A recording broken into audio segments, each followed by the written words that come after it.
Hi, friends. Thank you for tuning in to the Concussion Coach podcast. I'm Bethany Lewis, the Concussion Coach. I'm a neurological occupational therapist and certified life coach, and I specialize in guiding people through their concussion recovery journey. I am passionate about helping people understand their injury, speed up their recovery, and reclaim control over their life post-concussion. The purpose of this podcast is to help increase awareness of concussions and the impact they can have on a person's life, and to bring hope to people who have suffered a concussion and those who love them. I firmly believe that sharing stories and knowledge about concussions will bring important light and understanding to this misunderstood and often invisible injury. The information in this podcast is meant to bring that awareness and hope and is not meant as medical advice. The opinions shared are those of the interviewees and my own. If you are suffering with lingering concussion symptoms, I have created a concussion coaching program specifically for you. I will be your mentor to guide you through your recovery journey, offering help with understanding and managing your symptoms, setting achievable goals, and learning how to manage your own thoughts and nervous system in order to get control over your life again. If this program sounds like something that would help you or someone you love, sign up for a free consultation. In the consultation, you'll get valuable information and resources and gain hope for your future. Sign up for your free consultation at the link in the show notes or at my website, www.theconcussioncoach.com. Hi, friends. Welcome back to the Concussion Coach podcast. Today is part 2 of the Post-Concussion Syndrome Relationships series with Shannon Clark. Shannon shared her personal experience with post-concussion syndrome back on episode 84, which we will link to in the show notes. And then we recorded an episode about navigating partner or spouse relationships when one partner has had a concussion. As of this recording, that episode hasn't been posted yet, but it should be episode 91, and we will link to it in the show notes as well. Today's episode is going to be about parenting with post-concussion syndrome. So being a parent who is also dealing with PCS. And we plan on having another conversation about parenting a child who has had a brain injury. So you have something else to look forward to.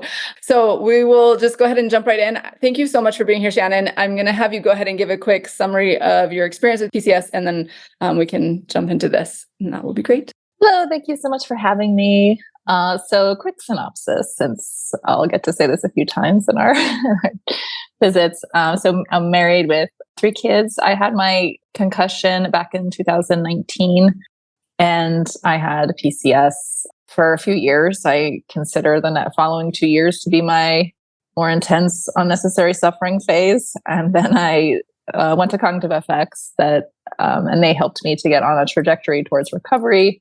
And at that point, I also started to become the person that I needed during that recovery time. I morphed into this, brain injury recovery coach person. But also, I think that turns into a relationship conversation is, what would I be doing right now if I wasn't talking about brain injury all the time? I'd be talking about relationships, because I would hypothetically be a family life coach. Coaching the brain injured is part of my detour, but relationships is a passion of mine. That's something that I've always cared about. And I love the coaching aspect. It's very different than therapy. I think I would say coaching is more of the focus on skills that I think we might all need or want that we were never equipped with to have good relationships or to parent. And so I really enjoy those conversations. But then so it's an interesting backdrop to have that as a passion and then go through brain injury and then to experience all the hardships and to be someone who's suffering and trying to do the right thing in relationships and really struggling. And of course, so in a 4-year period, there were 3 brain injuries in my immediate family. That was awful. What a nightmare for a parent to go through that, help your children through it. So anyway, for our conversation, we might as well make lemonade out of those lemons and talk about some of the lessons that I learned, many, the hard way, during that time. Yeah, it's pretty, I don't know. I'm sorry that you're such a good person to talk about this with, because you can do it all, but I am so grateful that you're willing to share it and share your learning. And you are the background that you have is kind of perfect for having this discussion, I think, because it is something you're so passionate about and good at. And then you have this perspective from the spouse as a parent and parenting a child. So yeah, it's just all really applicable, and I think really going to be helpful for people. So thank you for being willing to be vulnerable and share all of this. So in preparation for this, which again, I need to give credit to Shannon for this idea, we posted on social media and asked people for their feedback or ideas of things that they found to be challenging as they were parenting with post-concussion syndrome. And we got a good list of things that people have shared with us. So we're going to kind of just share those together. I'll let Shannon share a few of them first real quick. We're going to just like mention them, and then they'll probably be addressed in our conversation. So don't worry, we'll talk about them, but we want to make sure that the things that people shared are put out there just so that everybody out there who's listening knows, okay, yeah, this is definitely a thing that happens as a parent with PCS. So yeah. And it doesn't cover everything, but just it creates a snapshot of what people are coping with. One of the things I heard a lot about was mom guilt, managing the expectations I have around parenting with my actual capacity to parent, pushing through the pain to do everyday tasks, and then teaching your children to do the same. Multitasking, patience, noise sensitivity, constantly overwhelmed, being a role model and not losing your cool, missing out on family stuff, and the shame and guilt that goes with that. When my emotions are haywire, I feel so bad about showing that to my kids, but I can't control it. Anger, struggling to be around my kids because I'm overwhelmed by them.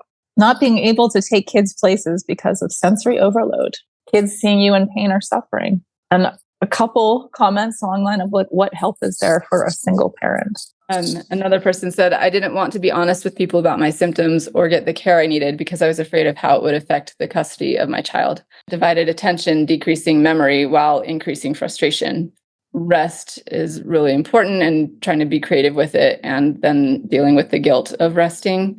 One person said I thought this was really interesting. She said that it has tended to be that the baby ends up coordinating his needs with her needs. Like there's just the timing of things have worked out in ways that work out well, but it does require a lot of thinking about and planning for things in advance. So preparing for timing and the unpredictable. If the nanny can't show up, what do we do? Things like that.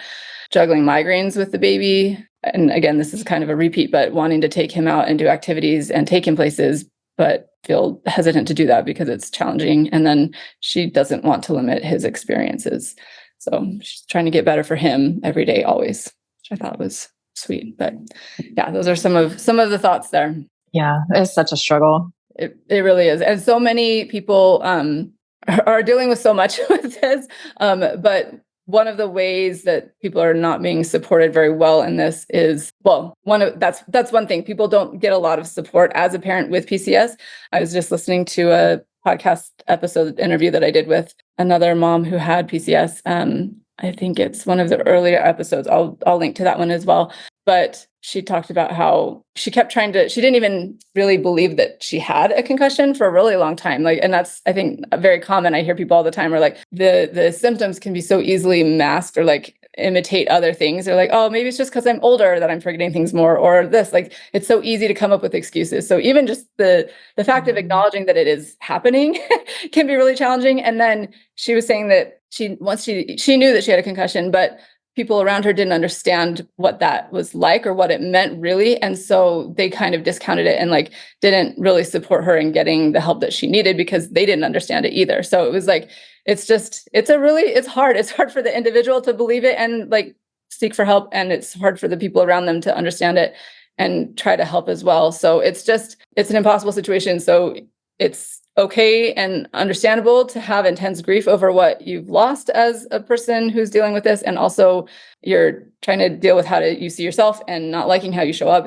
You're not crazy or a bad parent. This is just part of the struggle and it's real. Yeah, it's an overwhelming subject. And then there's so much involved. It's like what I can't do for you, how I'm feeling about my relationship with my child, what I think my child's going to think about me. And how I feel and judge. All of that is, I would say, a really or a really thick top layer of the cake is all of that, like shame, guilt, pressure. I don't want to spend a lot of time talking about that because I think it's so big and it's such a part of this. It is. And it's such a big topic. So where would you like to start? Where should we go? Well, I think it'd be good to just talk about the overwhelm involved in it because it is a big subject. And so we have the overwhelming feelings about parenting. There's multiple people involved in it. And overwhelm can be a helpful feeling. It lets you know when a problem is too big for you to handle, right? Like it's a good clue. Your body's communicating something. So what do you do with that? Like, okay, so if a problem's too big for me, here's some things I can do. I can seek support with it. I can break it into smaller pieces and smaller chunks. I can manage it differently. So not look at the whole thing and break it into chunks. So one of the biggest chunks, I think it's important to take a problem like this and to just chunk it into, especially for our conversation, but also how we feel about it, is to chunk it into what we can control and what we can't control. Mm-hmm. Because what we can't control is a really, really large part of it. And spending our time thinking about it, ruminating about it, isn't helpful. But if we don't chunk the two and dissect it a little so we see them as separate, it'll all skew together into one big mess and be an overwhelming problem. So for something like this, what we can't control, I can't mention them all, too many. Can't control what happened, other people, their interpretations, the grief is going to come. Yeah, we can't control that. So there's a lot of things, a lot of, unique to everybody's situation that would go in their bucket of I can't control. Yeah. Can I add one on there as well? I think, yes, the grief and the emotional things that when they hit, it's going to happen. You just don't know. A lot of times, I think that's one of the things that's kind of unnerving about grief is you'll be going about your day and then something will hit and all of a sudden you're like, oh my gosh. And you're in tears because you didn't realize that was going to hit you that way. But I think also the physical symptoms, some days people wake up and they're just not feeling well. And it's again, it can feel very unnerving. You just don't know when it's going to happen and you don't have control over that. And I want to say that with a caveat because there are things that we can do to try to manage and mitigate and put ourselves in a situation where we're less likely to have them hit randomly. But ultimately, if they're happening right now, it's happening. We don't have control over that in this particular moment generally. That makes sense. It's as far as the mind game goes of I shouldn't be feeling this. Well, okay, but we are right now. And now what do we want to do about it kind of thing. So there is so much that people can't control, but what can you, let's, do we I'm going to start listing some things, but ideas, right? Every situation is unique. But some things I think it's good. And we focus our conversation on the things that we can control. One of the things, I don't think it's really a subject today, but that you mentioned is there are some things we could do to manage symptoms better than what is existing in the marketplace. We know that it's such a disservice to PCS sufferers that they aren't offered more guidance than just pacing and palming. Okay. Not good enough. And the support, right, for relationships and all this. So anyway, one thing that we can control or learn about how to control is increase our capacities to process emotions. We can control a little bit, and have awareness of how we see ourselves and judge our situations. I'm going to talk about this today. This is an opportunity here to shift at least some, and it can be dramatic. The strategies for how we have boundaries that protect our energy and also protect our relationships, with our family.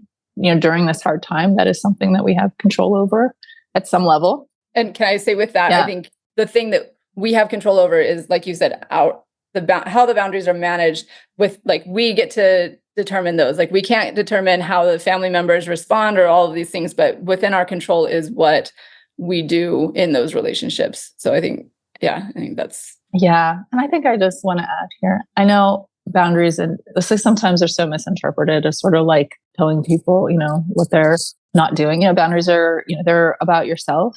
And they're also a way they should grow relationships. They're not intended to separate. They're trying to say some behaviors out, maybe, or limit them at some capacity. But it's more about the protection of the healthy stuff. How do we keep the good in and the bad out right now? What structure can we make to help our relationship thrive in these circumstances is what I'm talking about right there. Yes. Oh my gosh. I'm so glad you said that. That was beautiful. Perfect. Great. Sorry. Keep going. Also just communication with and expectations for the family and the kids in a way that is constructive or helps your family digest the situation better and understand it, which, I want to unpack that. But notice, I noticed it myself, actually. So we were talking about all these things that we couldn't control. And I could even feel it in my body, how overwhelming that was and sad. I was getting choked up reading those stories. And then, when we shifted to talking about what we can control, like I felt better. You know what I mean? It's like it brought me ease to shift. And all right, like these are things I can control. Yeah, it is still a little overwhelming because we want to break these into smaller steps, but we broke the chunk down. Now the problem is this, and that other stuff is over there, and it's it's a big shift. I think an analogy that I like for that is you think of a house. Okay, so this is like the things I can control house. Okay, so you build your little house, it's all in there. You don't have to look at it all the time. You put it in different parts, you unpack it at different times. The stuff you can't control is outside the house. You can look out the window, but I don't look out the window for longer than like 15 minutes, It's like your brain is going to want to do that to like know what's out there. Like it'll feel safer, at least kind of having a pulse, like, are there any bears outside? What's going on out there? What's the weather? It's going to be tempted to do that. So I don't fight it too much, but also like, try to rein it in a little. You don't want to like imagine somebody with their face glued to that window, right? And they're just staring outside at what they can't control all day. They will not be mentally healthy. Like they are going to lose their minds. Like you can't live there. So this is like really important to make this shift and come into the house and start filling some rooms, Yes. Oh my gosh, I love that. I think that's such a good point. I actually had a conversation with somebody today, and it's just funny, or not today, it was the other day, but it's very fresh in my mind, this whole concept. I don't know if you've heard of this before, but there's like Byron Katie says there are 3 types of business in this world: yours, other people's, and God's. And like the only one you have any control over is your business. So let other people have their business, let God have his business, and just you focus on the things that you can. And it really is, like you said, you can feel the shift. Like when you're like, okay, there's so much I can't control, but I do have control over this. It's so empowering. It's so interesting to me how much humans crave a sense of control. Like we feel like we need to be able to control something in our environment. And so I think that's really important, and can feel part of why PCS can feel so overwhelming and frustrating, is because there's a loss of control in a lot of areas. And so, or this idea that we have control, this feeling of it. And so shifting that focus in the house and focusing on the things that we can control really does make a difference. And not only for our mental health, but I think it like allows us to make progress, which then kind of creates a positive upward spiral of like goodness. Like I focus on things I can control. Then when I feel like I have got control, then I am like more capable of looking around and doing more, if that makes sense, which is kind of important. Yeah, absolutely. Yeah, it does apply to everything. Parenting is just, I don't know if there's anything that can really poke at your insecurities like parenting does, It's so just, I mean, if you have that insecurity somewhere, it's just parenting is going to poke a fork in that thing. and so, yeah, with PCS, it's just like, just so much gasoline on that fire. Mm-hmm. Yes, so true. Mm-hmm. So we're going to look at this smaller chunk. It's the thing smaller than what we were looking at before, and there's more hope in it. How do we break it down smaller after that?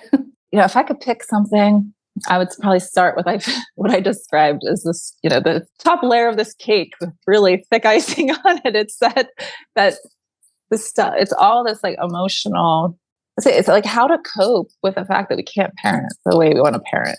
That is really hard to process. And it's like, how do I cope with the fact that I can't? If we don't cope with it well, it can really turn into this really strong beliefs like I'm a bad parent, or the self-condemnation that is really extreme. So I think that's where I would start. There's a couple emotions. So, which ones? All right, if I was going to pick a few, right? Yeah, I'm gonna practice what I preach. I'm not gonna pick them all. We're gonna focus on a couple. We're gonna just unpack a little bit. One I'll mention because I feel like this one came up most for me.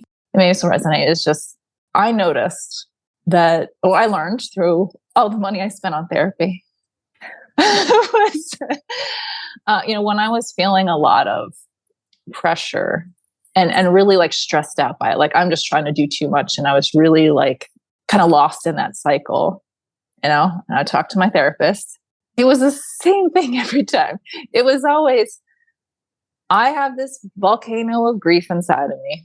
It's trying to uncork. It's coming out, but I don't want it to uncork. So what I'm doing is I'm putting pressure on myself to do more and more and more and try to be the parent I want to be, because if I don't, then I got to feel that bad feeling.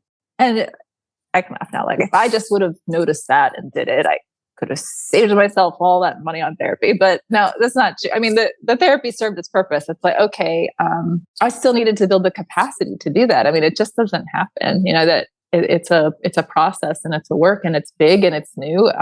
Like, where in my life would I have developed the capacity to deal with that kind of grief? Like, it was new. Like, that's a harder experience. I need new, to up level my capacities. Mm-hmm. But it is one example of how these emotions, they're brewing underneath. And if they're not coped with or noticed and we don't feel them, it can really manifest in these like judgments. And I think there's a couple ways that this happens. I think it could be helpful to explain some of that. Yes. The first one I'd mention is just anxiety itself, because anxiety, I feel like, is so, I don't know what the right word is, but like core to the PCS experience. So, because it's, it's a symptom of what people have, but there's also so many aspects of what's happening in a person's body fueling anxiety. And this has a lot to do with how we parent, because it changes the way we see everything. And it can change your judgments and how you, so this is why we have to talk about it. Mm-hmm. But I think it's important to just know how anxiety works. Really oversimplification here. But I think it's good to know about the amygdala. Yes, Professor Clark. And I think the amygdala should be like a common language, like just something we talk about as a family. I actually listed in it was one of my end of the year, I put funny things my kids have said. My 7-year-old, I think at the time, said, "Mom, you're firing my amygdala." Like, yes, I'm so glad you noticed. Anyway, but I think of the amygdala as this. This is not a perfect analogy, but think of it like a fire alarm in a house.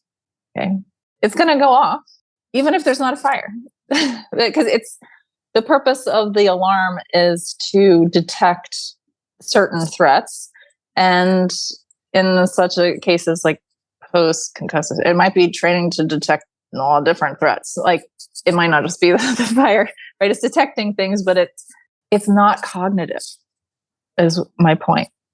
Mm. It's really like primitive, like it's just sensing things. So it can get all kinds of memos from your body that are telling it to go off. And some of those really are emergencies. Like, it's like, do you need a fire alarm? Like, is there a fire in the house? Like, if you have post-concussive syndrome, the answer is kind of like, yes, because you have all kinds of things wrong, right?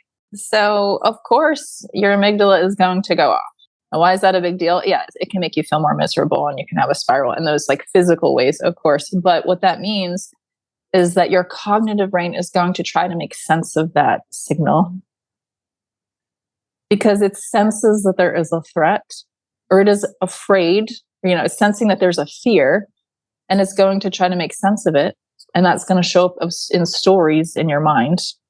And I'm totally stealing that comment from Brene Brown. She talks about stories in your head. Mm-hmm. It's a great way to describe it, because it's going to feel real, right?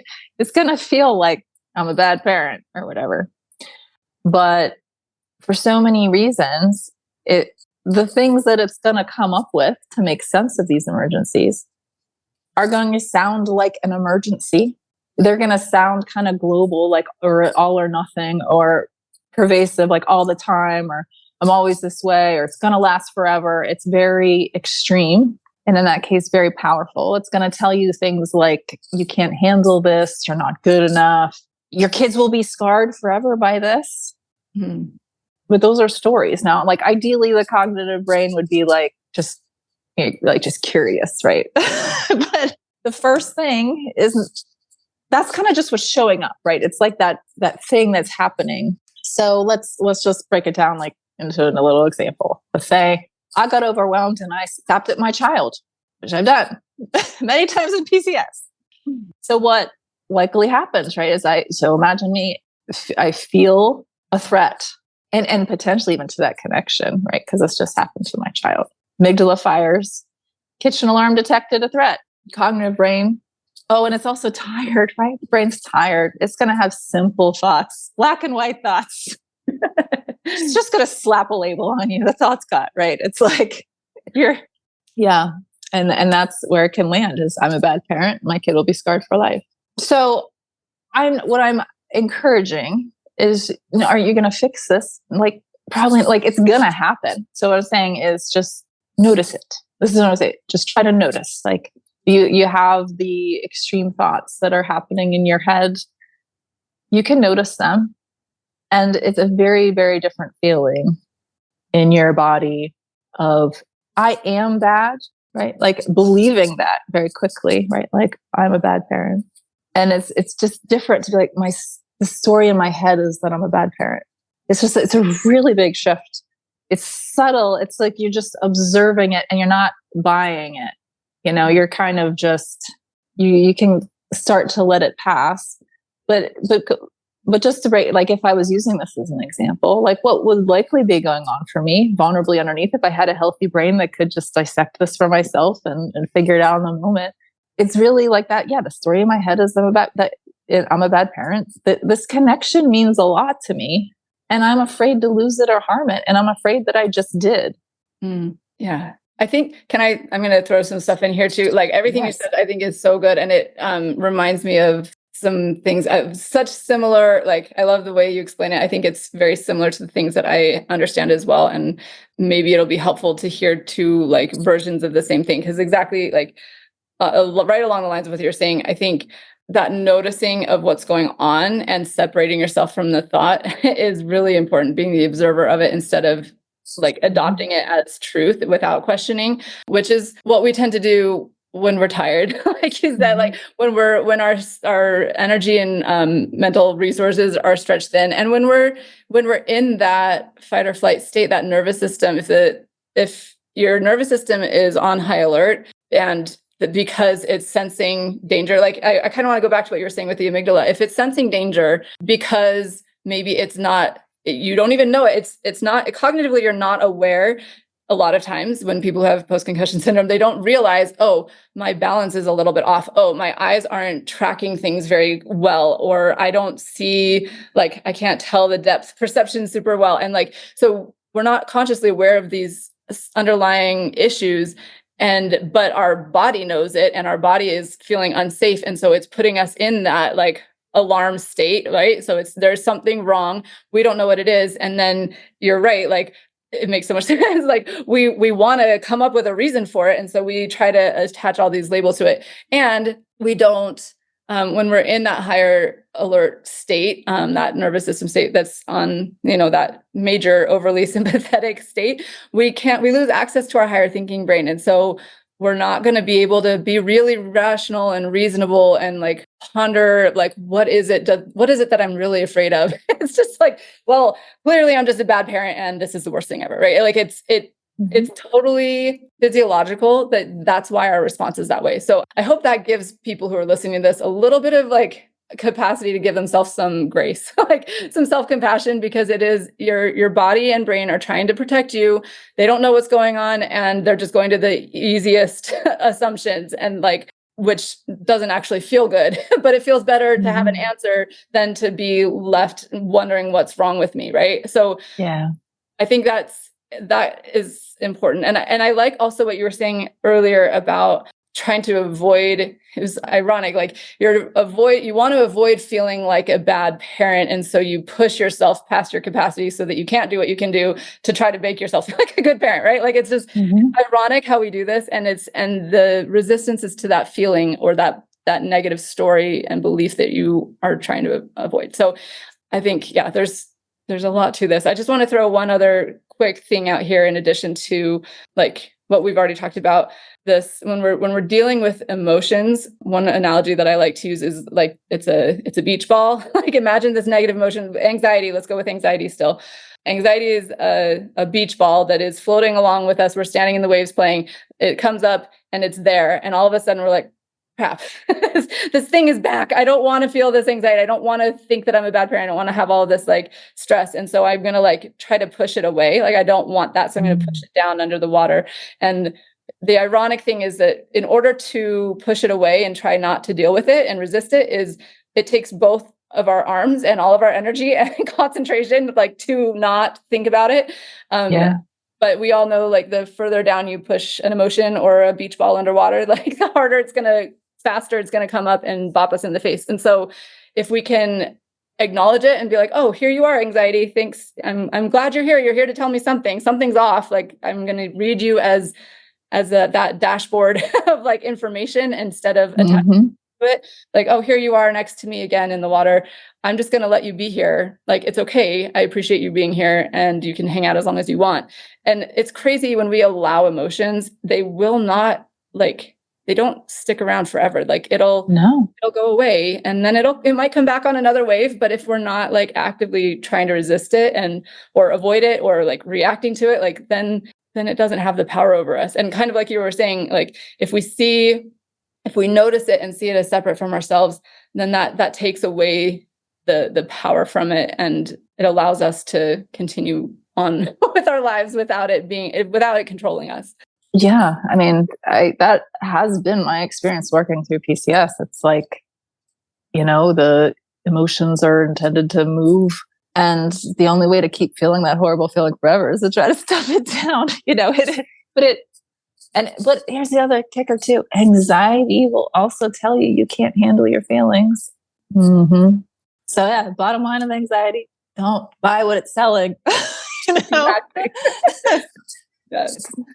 Yes. And I think too, like some of those, physiological kind of responses as well, like the breathing exercise, like breathe through it, allow it, like find where it is in your body, like go out of your head and into your body. That's how feelings get processed and emotions get processed. So I think that's an important thing. But so yes, sorry, keep going. Let's do we want to move over to mom guilt, or is there more that we want to say about anxiety? No, I think anxiety is good. We'll call it mom guilt. It's parent guilt. That's true, right? Like, dads definitely feel it too. Dads can definitely feel it too in different ways, but I think just the word mom guilt's used a lot. Like it's kind of this common thing, and it is a big deal for this. And I certainly related. You can't unpack it or totally unwind it from some of the other things we discuss. But how I would say it's a little different is that it's more about how we feel bad we can't do more for people. We wish we were able to do something, but we can't. But it's because we're afraid to let people down.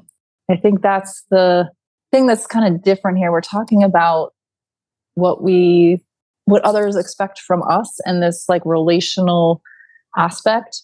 I'm talking about the big feelings associated with not being able to make someone happy anymore. The fear of other people experiencing the negative consequences as a result of my injury. And I don't mean like being inconsiderate of it. Like this is what I'm talking about is, you want to be considerate of it. I'm just talking about more the intense pressure of, I can't let other people be uncomfortable as a result of this, which is heavy, but very real. Yeah. And it's ironic, I think, because I feel like we're talking a lot more about people pleasing these days, which I think is a good thing. But I think that plays into this a lot. It was like even the fact of, you said not being able to make someone happy anymore. Like ultimately, we don't have control over anybody else's feelings. Like if we're talking about people's business, like how other people are picking up what you're putting down is not your business. But I guess, as parents, a lot of times we want to feel like we're at least able to put down the best, so that if the kids would choose to pick it up, then they can have something good to come from that. But if we're feeling like we don't have the capacity to give our best, then that's a hard thing. But I do think it's important to remember, like, no matter what, like as humans, we're not ever going to do it perfectly, and we all ultimately can't control other people's feelings. And that doesn't mean that we don't care about other people's feelings or whatever. But I think that it is important to recognize, again, like we were saying before, that recognizing where that locus of control is. Like I can do this much. And when you have an injury, what you can do may be limited. It may be less than what it was before. And I think that's where that guilt comes in.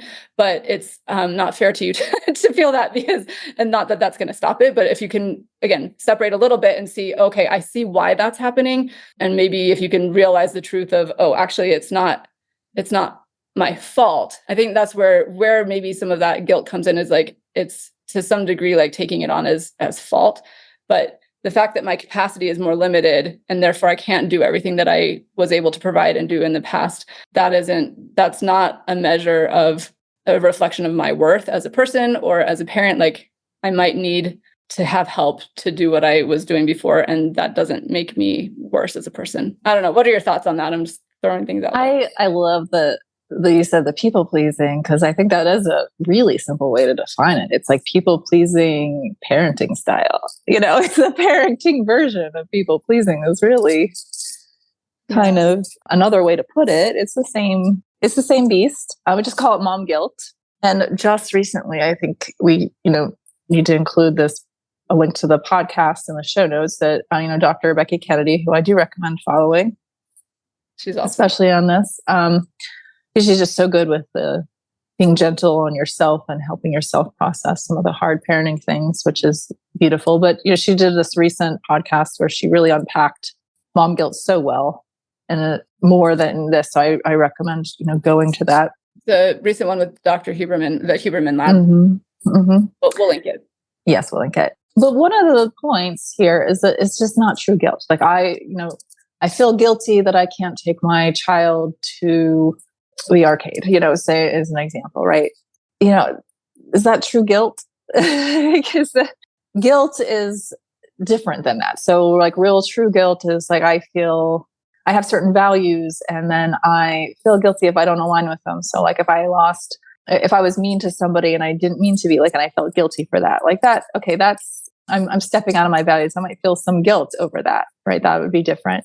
But to use it in terms of where somebody's actually just feeling disappointed as a result or uncomfortable as a result of something that you're doing, that's not really something that is a values question, because you might actually be doing it to align with your values. Like you might actually be having those limits because you value your health, you value your family, you need to set limits. It's what needs to be done. The actual hard thing there is being able to tolerate the disappointment of other people. Mm-hmm. And that's the real target. Does that make sense? Yeah. That's such a good point. And feeling the disappointment of, like, tolerating the disappointment of other people. I think, again, that goes back to, like, the reason that's hard is because of that people pleasing. Like we think that we should be able to control how other people feel, and we take it on us for them to not feel bad. But also, I think it's important to let people have their own feelings and experience. And I think, we're not, I follow a life coach called Jody Moore, and she talks about this a lot with moms, but our kids aren't meant to be raised by robots who do everything perfectly all the time. And part of life is experiencing challenges and growing through them. And so, like, the fact that sometimes we are part of the challenge for our kids isn't necessarily like a bad thing. And again, I don't think that means that we need to, like, be intentionally bad or terrible, but just in the best person trying their very best is still going to make mistakes. And that's part of this whole life thing. And we're figuring it out together as families. And that's, like, it's part of the deal. And if one person is dealing with an injury, then other people, it affects everybody. That's how it is. And that doesn't mean that person is any less wonderful or valuable or an important part of the family unit. I think it's just I think a lot of times all of these things, if we get down to the real core of it, it's a question of value. Like, what value do I have? What is my worth as a human, as a person? Mm-hmm. And we base a lot of that off of what I can provide to other people. And if that what I can provide to other people is limited, then that a lot of times people make that mean my value as a human is limited. And that's just simply not true. And I feel like that's something that is hard sometimes to convince people of, but it's an important thing to at least ponder on, like what makes someone valuable, and it's not how productive we can be or how many activities we can take kids to. And I'm saying this recognizing that even without a brain injury, I totally fall into these things myself. So please, I'm just out here trying to figure it out with everybody else, but this is something that I have noticed and that I've seen a lot. Yeah. I mean, some of it's like, it's just part of the culture, right? Like it's so normal. And many experts agree, like our generation of parents right now, we're kind of out of balance with this. Like we've taken it a little too far. There are concerns generationally that we are doing too much for our kids. We're doing too much to prevent them from experiencing discomfort. Yeah. And it's concerning. So I'm letting it, like, that's already a thing. We've taken it too far. And I think it's good to take a step back and just think about, what are your goals as a parent? Like, just step out of the shame for a little bit and just think, because it's easy to imagine 2 points on the grid. I have the way I parent now and the way I used to be, and I want to be that person again. I notice the gap, so I feel the grief. That grief is there. But okay, step out of that and look, what do I want to do as a parent to help my kids, right? Like, what am I doing? Like, what's my purpose as a parent? And I think if you think about that, and it will fall into these categories that sound something like, I'm trying to equip my kids for life, right? Like they need to arrive at age 18 and more, hopefully like well equipped to face an adult world, and they need skills and knowledge for all of that. And when you step back and you think, okay, on my goals as a parent and whatever they are with your values and such in life, and what is it going to take to get there? Well, like, I bet it involves them doing more work or being less comfortable than they are right now. So true. It is like, and so it's like, okay, like, let's just shift this a little bit. And instead of using myself as this reference point but your discomfort is for your benefit. And, you're not going to buy this overnight. Like, I totally get it. Like, it's a shift. But I think one thing that you can start to do is to notice. So again, I'm just talking about noticing. Just try to notice. And also, like, just these temptations to really try to prevent other people from being uncomfortable, but also notice where you tend to fall, right? Like, am I the kind of person that tends to do too much for people? Was I a people pleaser before my injury? Because I'm probably still a people pleaser now, right? Like, okay, so if you know where you are on your grid, if you're an 8 out of 10 people pleaser, then you probably have room. Like, what I'm saying is just kind of maybe don't trust your own assessment of that. Like, okay, like, you're probably doing a little too much. You probably have room to shift the other direction based on where you were. Is there like just permission to know that and attempt to shift a little bit? Something that came up as you were just saying that, really, something that has been really helpful for me is this idea of, like, a lot of times I think the parent guilt comes along, and if we ask, like, what does it even mean to be a good parent? Like, what is a good parent? How do you know if someone is a good parent? And if you look at that for yourself, like, a lot of times if you ask someone that, they'll be like, well, if my kid chooses good friends, or if they do well in school, or if they like succeed in their sports or whatever, like, people think that a good parent, you see a good parent, they're a good parent because their kids are doing these things.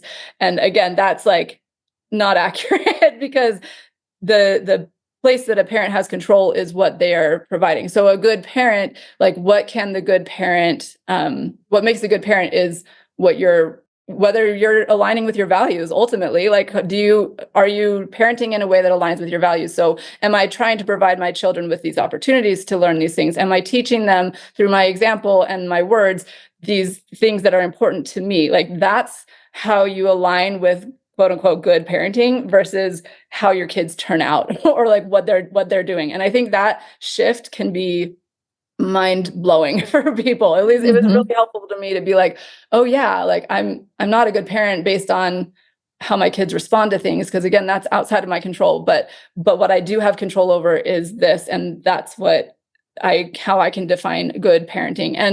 And again, with an injury like concussion, what you're able to provide may look a little bit different than the past, but you can still align it within what your capacity is. Like with my capacity, with my limited now resources of energy and time and capacity, like what am I focusing on? Are my priorities aligning with what is actually important to me? Is like what I'm spending my time on, the things that matter most to me. And I think if we're out of alignment there, then we'll feel a lot of that. But if we can remind ourselves, again, it's going to be a matter of reminding ourselves, but like, yeah, I wasn't able to take my kid to this thing, but I did, like, I let him know in as many ways as I could that I love him. And maybe I arrange for somebody else to take him, or like I do what I can to express that love and care and concern, and let the other things that I don't have control over fall to the side, because that's where we're empowered and find peace, I think. Mm-hmm. I don't know. Any thoughts on that? Or? Yeah, I think I'll just share like an example, because I have like some of these little pressures and things like pop into my head. I mean, still to this day, like they pop in, I can have a thought pop in from time to time. It's like, ooh, should I say this one? Ooh, keeping it together. Here we go. Those were the years that I let down my family. I could pop in. It's a painful thought. It is, but it's real. Like, I mean, I know so many other parents. It's like this. I mean, that's a real. It's a big, but it is what it is. So like, let's break it down. Like, what? So what is that? Like, it's there. Oh, but like, like I notice it. I can talk about it. It still brings up feelings for me, but I don't believe it. Like, here's what I say. So it's there. It's there. It is just this manifestation. It has some grief with it. Like, okay, but I'm not going to buy it. But it is an indicator of some things. Like it does tell me some things. Like I know that there's some grief with it. Like if I would break it down now, it's like, okay, I had hopes and dreams of the ways I could have engaged with my family, and I couldn't have that. I lost it. That's extremely sad. A lot of that was grief, but there's a lot of fear that I had let down my family. Okay, so now we're going into the other one. Let down my family. So now we're crossing into the mom guilt thing that we were talking about. So then how to unpack that, right? Okay, like I'm noticing it, but it's worth not buying it. And then to start to like question that. Okay, like let them down. What does that mean? Right? What does that mean? So, and that gets into, all those comments that you said, but it's even nice to just clarify this. Like, don't just settle for that, buy it and run with it. Like, okay, like unpack it a little. I did actually bring this up with one of my kids. Because of course, I know I was apologizing for my disability. I know we shouldn't do that. But anyway, I was like, I am so sorry for the way that this had affected. I was just feeling it. I was feeling the mom guilt, and I was just, something triggered it. I was talking to my daughter, and this is after, I think, my real suffering. This is more in my recovery, hopeful state. I'm still in this remorse, but I was telling her, I am just so sorry for, how all that must have affected you. I can't imagine, and I was just like going off in this catastrophic, it was such a disappointment to you. I don't even know. I just want to apologize to you for it. And it was so memorable because she looked at me like this generation would refer to it as the bombastic side eye. That's the Gen Z slang. It was like we were on two different planets. And she's like, look at me like, what? Like, why in the world would you think that? Like, it was so glad I asked, right? Like, I talked about it so I could get clear on what was really going on for her. And she said in that moment, she's like, Mom, you were an inspiration. Well, now, so this child that I brought it up with, now she's more of a words of affirmation person. Okay. So at least I talked to the right one. So just room for kids, they express how they feel very differently. A words of affirmation type is more likely to say the thing. Other kids are not. It doesn't mean that's not their belief or their experience, but she was more likely to say it. But it was really meaningful and just this big eye opener of like, oh, like here I am, my anxiety, my mom guilt is making me believe all these assumptions about what my children are experiencing. And we were on totally different pages, like nothing alike. And I know better, like I do. So it was really helpful. Right. Like I know that they had some disappointments, but it really it wasn't a big deal. Like I asked, what was that like for you? Just picking the reins, like, I didn't really care. Like, we didn't go some places. I don't even remember a lot of that. It was like, so there were some things like, yeah, okay, I probably said yes too much, right? Like, was that really a big deal? Like, a parent, like, yeah, I wish I was able to hold my nose stronger, but I was too tired. And I'd be like, can you eat that? Or can I eat this, mom? And I'd be like, I don't care, like, I just don't. That's me. Yeah, my kids watch too much TV, but it didn't mess up my kids. I can see it now. Like, it didn't change anything. But I can see now on the other side of it, like, because she was noticing the inspiring things. It's like, okay, like, yes, it was modeling the hard stuff, how to face hard situations, how to cope, how to have limits, how to face. You go through something hard, you schedule an appointment with a therapist weekly. Like, those are the things I was modeling. And I can see it now, like, oh, like they got a lot out of this. Like they did. Yes. It's really hard to see it in the anxiety of it. I can see it now. I think that I hope that will be so helpful for people hearing it who are in it, right? Like, because you can look back and see that, and I love that your daughter's response was so beautiful. Like, that's like hopefully people listening to this will like be able to take some comfort and peace from that, because I think you're right. Like, we don't know, like we tell ourselves these stories of how what we're doing is affecting everybody else and how it's ruining their lives. But they might be seeing something completely different, and kids are resilient, and they are watching. And if they're seeing you like going through something hard and seeing how you handle it in a positive way, like that's inspiring to them. And I think too, like the time and place to analyze it and unpack it and question these thoughts, like, is not in the moment when we're having the extreme emotion. Like we need to let those emotions and those feelings like wash through us again, process it through our body. And then when we can think a little bit more clearly, like look back and analyze that and be like, oh, actually, does it make sense? What does that even mean? Like, and question and pull apart those things, because those thoughts are often that our brain just offers up to us are often not true. And if we can, once we get to a place where we can see that, or see at least some of the ways that it might not be true, or things to prove otherwise, that can be really helpful and beneficial. But I really do love that example. Thank you so much for sharing. I think that, and I could tell, like that thought, those were the years I let down my family. Even, somebody who's dealt with it, who's moved on, who's like, very aware of self-coaching and all of the things, like it still brings up, like, that is a painful thought. And it's definitely, I think it's helpful to realize that our thoughts are not true or false. They're just thoughts. And when we can, again, step back and observe them and find out why did I think that? We always have lots of reasons to think them, like our thoughts are valid, but they may not be helpful and serving us and helping us to like feel the way we want to. So if you're having a thought that keeps coming up that is like really like heart-wrenching and painful, it might be worth spending some time analyzing it, talking to a therapist or a coach or somebody who can help you work through it and really kind of try to see the broader picture. And maybe even having those conversations with those kiddos, like you did, like that's such an eye-opening experience to hear from someone else what they thought.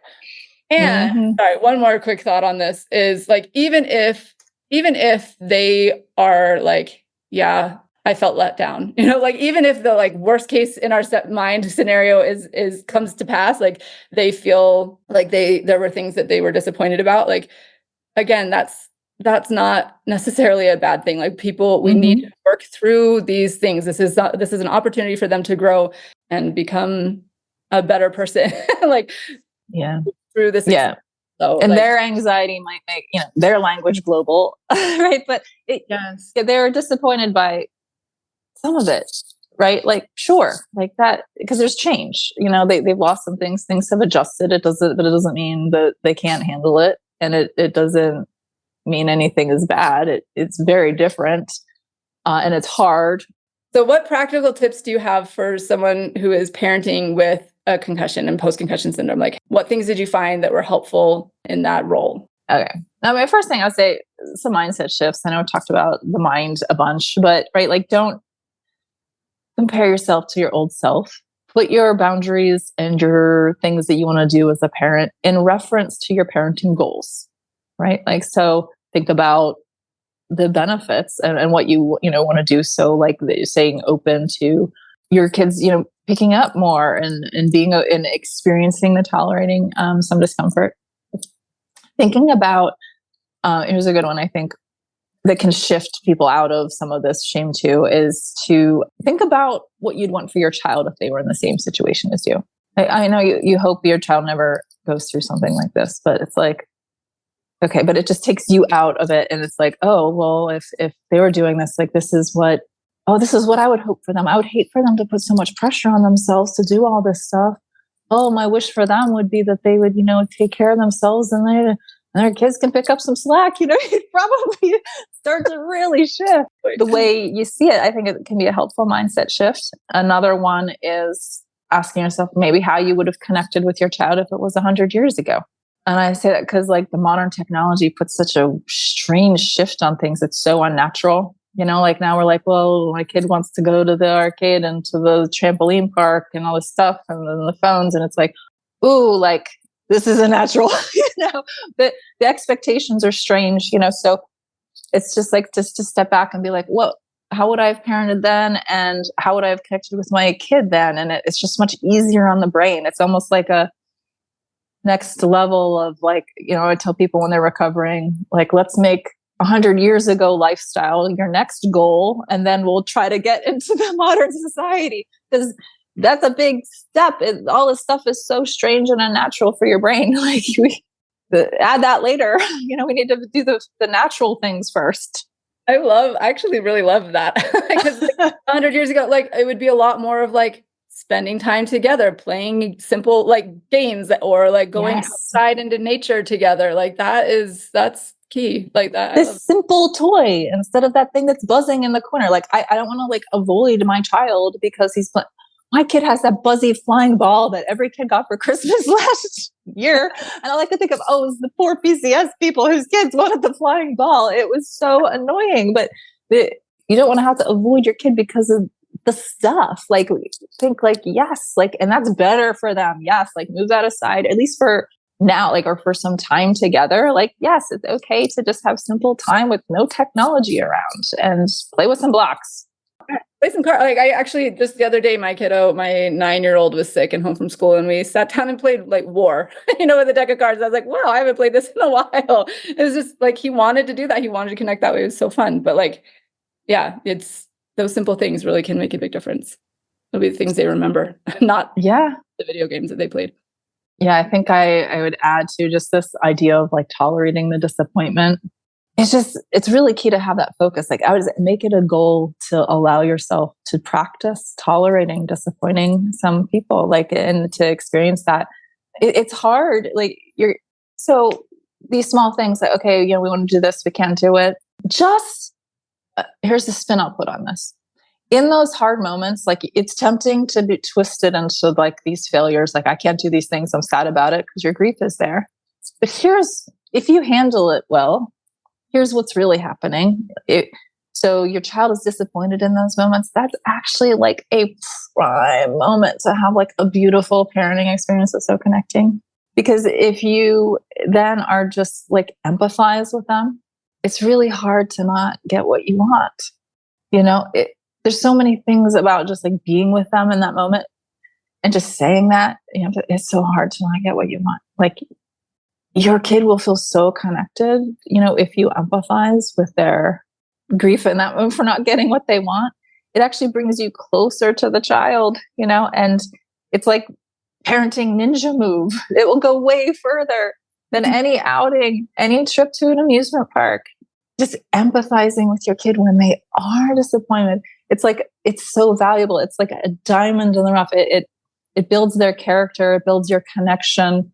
It grows everything. Like it's actually a beautiful opportunity if it can be stewarded instead of feared. That makes sense? Yeah, that's beautifully put. Okay. I think this is a parenting philosophy. I think it's just good to have. It can help if PCS people don't understand this, sorry, but just having this philosophy of, with your kids and the way that you parent them, that their freedom grows with their responsibility. Like those two things, like they kind of are, and move in parallel, and one grows without the, when the other does. Because many, people like really managing their children and their family. But when you have this philosophy, like your kids can more manage themselves, and you're less in the weeds, and they're also kind of growing. So I'll just give you this example real quick. Like my daughter recently, she really wanted to get her ears pierced.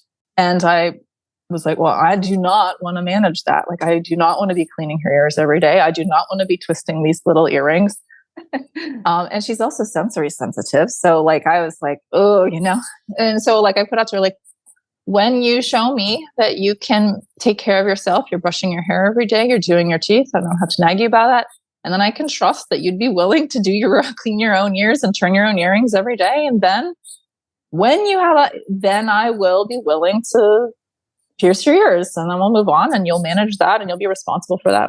And so, it took almost a year for her to prove to me that.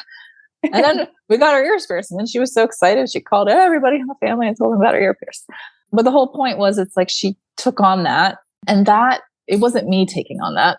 So in a way, this is, if it's not a parenting philosophy currently adopted, it's like to just shift to that. Like, how can I help my kids to be responsible for their own load, and that I'm not managing things for them. I'm not doing it for them. They're just growing in their freedoms and responsibilities as they're going. And it's not all on me to figure out, like, I'm root. Like, my kids, they want to go with their friends on the weekends. Well, so your stuff, I'm rooting for you to have your room done and your basic responsibilities figured out if you want that freedom. Yes. But if you don't, like, yeah, that'll be sad. Yeah. Good luck. I love that. I'm not, it's not my emotion, and it's not my baggage. Like, it's yours. Mm-hmm. Mm-hmm. And as much as you can shift that in an age appropriate way, it's just better for the brain. It's better for relationships, I think, personal opinion. And something kind of along those lines is not exactly the same, but I think that's something that I've heard from multiple parents that I've talked to about this. They're like, you really you prioritize the things that really matter. Like, you realize, okay, like making dinner every single night doesn't, like, that's, if that takes it all out of me and then I don't have enough time to like have a conversation with my kid, then I'm just going to order pizza or do mac and cheese, like whatever things can.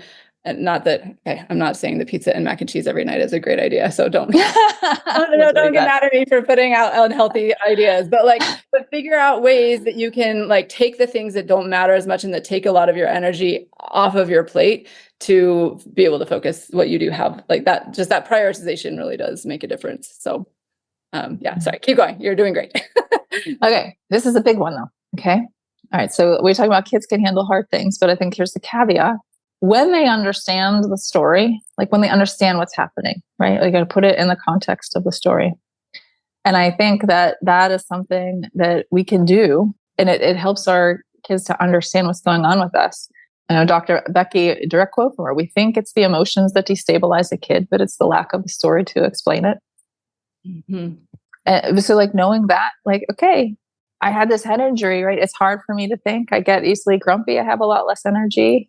You're important to me and I want to spend time with you. But we need to make some adjustments, right? I'll just start explaining how this works. And kids, if they don't have a story to explain things, so I think there's the risk that we can run, be really real, is, they feel your anger, your tantrums, they don't understand it. If they don't understand, because you haven't explained, oh, this is what's happening with me. It's not your fault and you're not bad. If they're not getting that, they'll feel like they're bad, right? And so, you explain, I think it's beautiful to just, think of this. The bottom line is, have a story to explain it. So they know, they understand. And then you're able to put your boundaries and your limits, in the context that they get. And yes, some of it is going to be disappointing for them, but it's in the context of, I have this thing going on. I have these symptoms. And I love you and I want to connect with you and we're going to problem solve and try to make this work. And then that is the context that all these boundaries fall. And so when I tell you that I'm going to need to rest and whatever, yeah, I want to connect with you, but you know what? I needed that time. I went alone, I laid down, I had a cover over my eyes, and I told my youngest, I need total like silence in that room. But if you want to come snuggle with me, my youngest was like 3 or 4 years old at the time, and yeah, I felt terrible, about that. But she occasionally, she would just come up and she would just snuggle in there. She would show up, but she was in there kind of like a little pet, to just snuggle in. And then she would leave, and that would happen fairly often. It was sweet, but that was like one example of like some of these like limits that you might need to have in place. Yes, I think as well, like along this line, like the idea of telling the kids, like you don't want to. That podcast episode that we're going to be linking to, where Dr. Becky and Dr. Huberman were talking, it's so they talk about like parents wanting to, how parents should handle it if they're having a hard time. Like, do they put on a stiff upper lip for the kids and like pretend like everything's fine, or do they like talk to them about like what is the best way to do it? And yeah, it's like being vulnerable, being like letting them know, putting that in context for them, and that doesn't mean you have to like tell them everything like but definitely like letting them know, not pretending that nothing's wrong when they can see that something's changed, right? Like that disconnect is like, wait, they're saying everything's okay, but I feel that it's not, and maybe I'm wrong, maybe I'm crazy, like that they'll take that on themselves. But if you like validate that for them, like, yes, things are different, like I'm not feeling great, and this is how we're gonna have to go forward, and like you can this is how we're going to work together as a family to work through this. Like, and in order to have that conversation, as I'm saying this, I'm just thinking of all the people who are like, I didn't even know what was going on with me, like I had no idea. So like getting the information, understanding it to the degree you can yourself, and like allowing people in, and just being aware that cognitively that we just need to let the kids be aware that this is happening, and have the conversation about it, I think is important. Yeah. And, when you're saying these things, you have your limits. I think it's really important to also just think of like, what is the things you will do to connect to your child, and set those expectations too. Because yeah, you are taking things out, but what are you putting in is the question. So it's like, okay, you want to connect with your child, like whatever a reasonable goal is. I think an example of one might be like just spending 5 minutes a day with each child, like just like as a connection time. Say it's that can do like a number of beautiful things. It makes you feel better because you're like, oh, I'm actually doing, instead of always feeling bad, you're kind of working it in. It's predictable. You can manage it better. But then your kid's also not as anxious because they know something's coming. Like if they know, oh, I get the 5 minutes with mommy every day or whatever, then they are less likely to act out and be complaining because they expect it, because you've talked about it and you kind of have a thing, if that makes sense. It reduces anxiety to have an expectation of something. Yes. That makes sense. I love that. Yes. Any other things? Oh, I know I want to make sure that we touch on rest, because one of the people who gave us some feedback specifically asked about rest.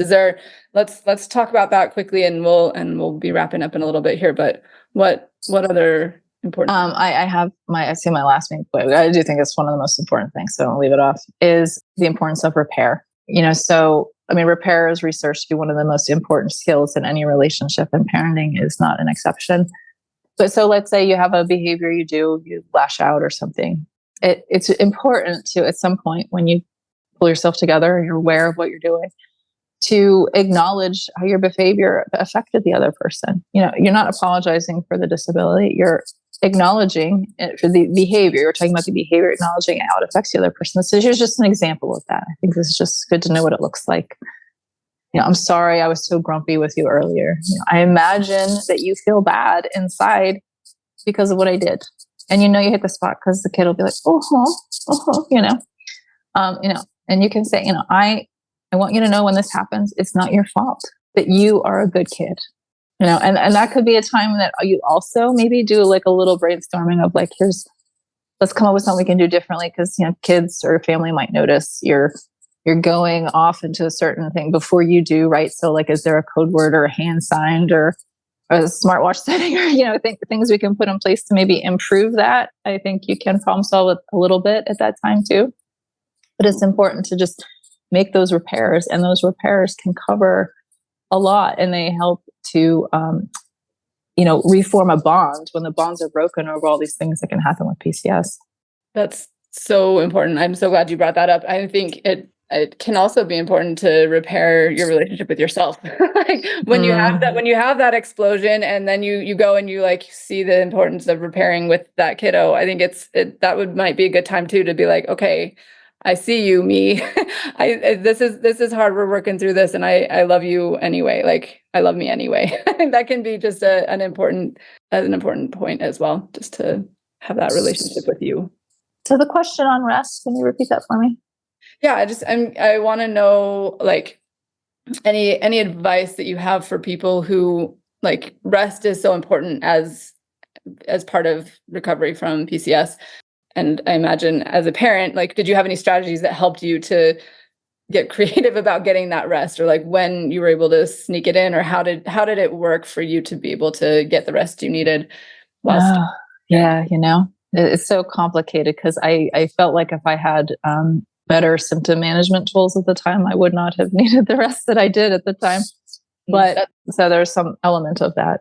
But I can say also I did have a regular kind of time window. So I just sort of set it so it wasn't, I had a little bit of a rhythm, and I know not everybody has the ability to do that, but I, was able to have a rhythm, and it was nice to just have that so people knew it was coming, and it just created less conflict, right? So it's like, oh, this is when mommy goes to, everybody knows when that is. And then it's like, it's never just this question, because it lowers anxiety. And then the kids are like, well, when are you going to be available? When are you going to be available? Are you going to do this? Can you do this then? And everybody knows, like 1 to 3 p.m., no mommy. And so I think that can be helpful for all that, like the actual act of rest. I mean, I wish I knew enough to elevate my legs during my rest, but I did cover my eyes. There's some other things to make that rest higher quality and potentially shorter that we don't have to go into, but.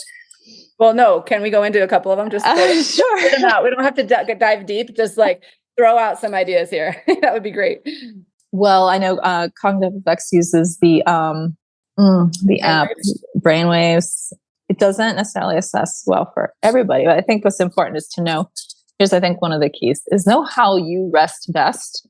And it's not, do not like, there's textbook things, but like really you need to assess it on yourself.